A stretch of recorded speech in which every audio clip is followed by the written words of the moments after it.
Radio city originals. मंदिरों से हम सभी की आस्था जुड़ी होती है और इन्हीं मंदिरों से जुड़ा हुआ होता है एक इतिहास, एक कथा।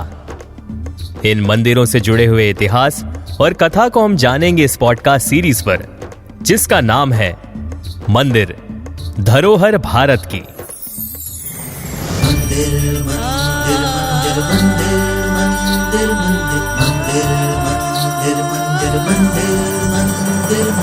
आस्था का प्रतीक यही,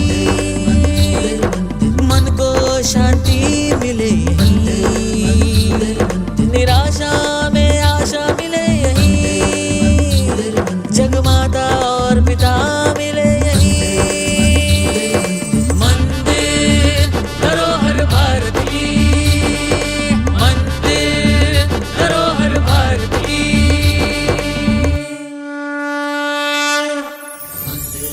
आज हम महाकालेश्वर मंदिर की बात करेंगे। महाकालेश्वर एक हिंदू मंदिर है जो शिव जी को समर्पित है और ये मंदिर 12 ज्योतिर्लिंगों में से एक है, जिन्हें भोलेनाथ महादेव का सबसे पवित्र निवास स्थान माना जाता है। महाकालेश्वर मंदिर भारत के मध्य प्रदेश राज्य के प्राचीन शहर उज्जैन में स्थित है। ये मंदिर पवित्र शिप्रा नदी के किनारे पर स्थित है। माना जाता है कि ये शिव जी का शिवलिंग स्वयंभू है, जो अन्य छवियों और लिंगों के विपरीत अपने भीतर से शक्ति की धाराएं निकालते हैं, जिन्हें अनुष्ठान पूर्वक स्थापित किया जाता है और मंत्र शक्ति के साथ निवेशित किया जाता है। मध्य प्रदेश में 2 ज्योतिर्लिंग है, एक महाकालेश्वर जो उज्जैन में है और दूसरा ओमकारेश्वर ज्योतिर्लिंग जो महाकालेश्वर ज्योतिर्लिंग से लगभग 140 किलोमीटर दक्षिण के खांडवा में स्थित है। शिव पुराण के अनुसार ब्रह्मा और विष्णु के बीच एक बार इस बात पर बहस हुई कि सृष्टि में सर्वोच्च कौन है। उनका परीक्षण करने हेतु महादेव शिव ने प्रकाश के एक अंतहीन स्तंभ ज्योतिर्लिंग के रूप में तीनों लोकों में छेद दिया। श्री हरि विष्णु और ब्रह्मदेव ने प्रकाश के अंत का पता लगाने के लिए स्तंभ के साथ क्रमशः नीचे और ऊपर की ओर यात्रा करने का निर्णय लिया। इस स्पर्धा में ब्रह्मदेव ने झूठ बोला कि उन्हें अंत मिल गया है, जबकि श्री हरि विष्णु ने अपनी हार स्वीकार कर ली। इसके उपरांत शिव जी प्रकाश के दूसरे स्तंभ के रूप में प्रकट हुए और ब्रह्मदेव को शाप दिया कि समारोह में उनका कोई स्थान नहीं होगा, जबकि श्री हरि विष्णु जी की अनंत काल तक पूजा की जाएगी। ज्योतिर्लिंग उस अद्वितीय असंख्यात वास्तविकता का है जिससे शिव भाग्यशाली रूप से प्रकट होते हैं। इस प्रकार ज्योतिर्लिंग मंदिर ऐसे स्थान है जहां शिव प्रकाश के उग्र स्तंभ के रूप में प्रकट हुए थे। शिव के 64 रूप है। 12 ज्योतिर्लिंग स्थलों में से प्रत्येक में इष्ट देव का नाम लिया गया है। प्रत्येक ज्योतिर्लिंग को शिव जी का अलग अलग स्वरूप माना जाता है। इन सभी स्थलों पर प्राथमिक शिवलिंगम है, जो आरंभिक और अंतहीन स्तंभ का प्रतिनिधित्व करती है और जो शिव की अनंत प्रकृति का प्रतीक है।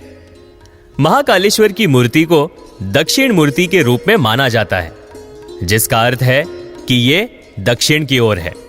ये एक अनूठी विशेषता है जो तांत्रिक शिव नेत्र परंपरा द्वारा कायम है और जो कि 12 ज्योतिर्लिंगों में से केवल महाकालेश्वर मंदिर में ही पाई जाती है। ओमकारेश्वर महादेव की मूर्ति महाकाल मंदिर के ऊपर गर्भगृह में प्रतिष्ठित है। गर्भगृह के पश्चिम, उत्तर और पूर्व में श्री गणेश, माता पार्वती और कार्तिकेय की प्रतिमाएं स्थापित है। दक्षिण में शिव के वाहन नंदी की प्रतिमा है। तीसरे मंजिल पर नागचंद्रेश्वर की मूर्ति केवल नागपंचमी के दिन दर्शन के लिए खुली रहती है। मंदिर में 5 स्तर है, जिनमें से एक भूमिगत है। यह मंदिर एक झील के पास विशाल दीवारों से घिरे एक विशाल प्रांगण में स्थित है। मंदिर के शिखर को मूर्ति कला से सजाया गया है। पीतल के दीपक भूमिगत गर्भगृह के रास्ते को रोशन करते हैं। ऐसा माना जाता है कि अन्य सभी मंदिरों के विपरीत यहां देवता को चढ़ाए जाने वाला प्रसाद दोबारा चढ़ाया जा सकता है। देवों के देव महादेव अपने पूरे वैभव के साथ उज्जैन शहर में शाश्वत रूप से शासन करते हैं। महाकालेश्वर का मंदिर, इसका आकाश की ओर उठा शिखर, क्षितिज के सामने एक भव्य अग्रभाग अपनी महिमा के साथ आदिम विस्मय और श्रद्धा को जागृत करता है। आधुनिक व्यवस्थाओं की व्यस्त दिनचर्या के बीच भी महाकाल शहर प्राचीन हिंदू परंपराओं के साथ एक अटूट संबंध प्रदान करते हैं। महाशिवरात्रि के दिन मंदिर के पास एक विशाल मेला लगता है और रात भर पूजा अर्चना चलती रहती है। मंदिर में राम मंदिर के पीछे पालकी द्वार के पास माता पार्वती का एक मंदिर है, जिसे अवंतिका देवी यानी उज्जैन शहर की देवी के रूप में जाना जाता है। यह मंदिर 18 महाशक्ति पीठों में से एक के रूप में प्रतिष्ठित है।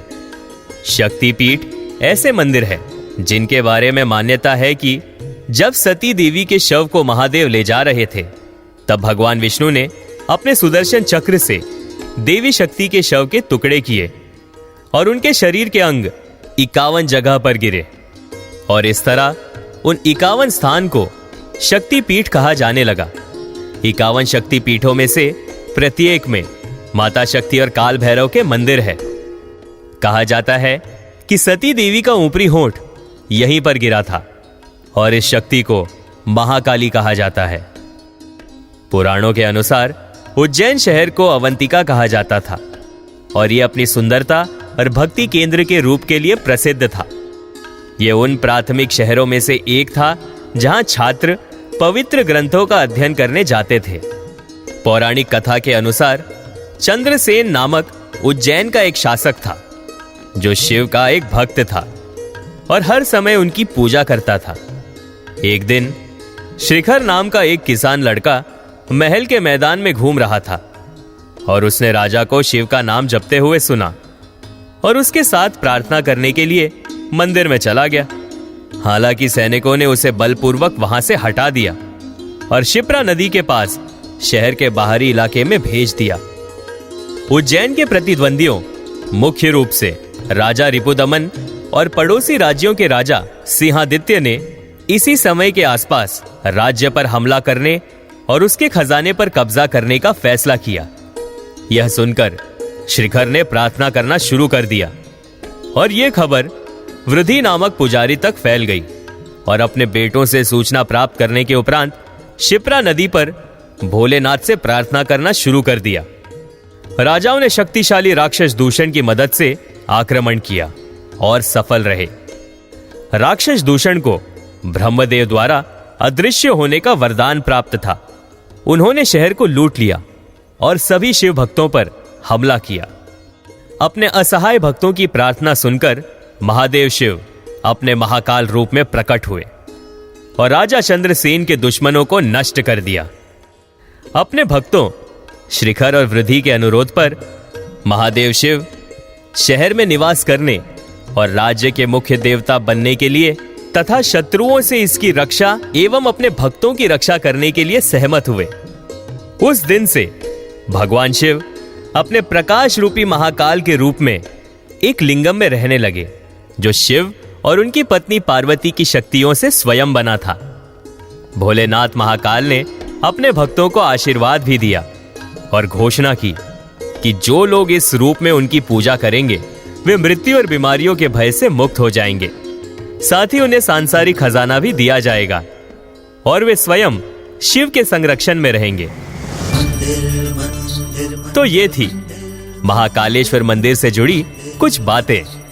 आप सुन रहे थे मंदिर धरोहर भारत की, ओनली ऑन रेडियो सिटी।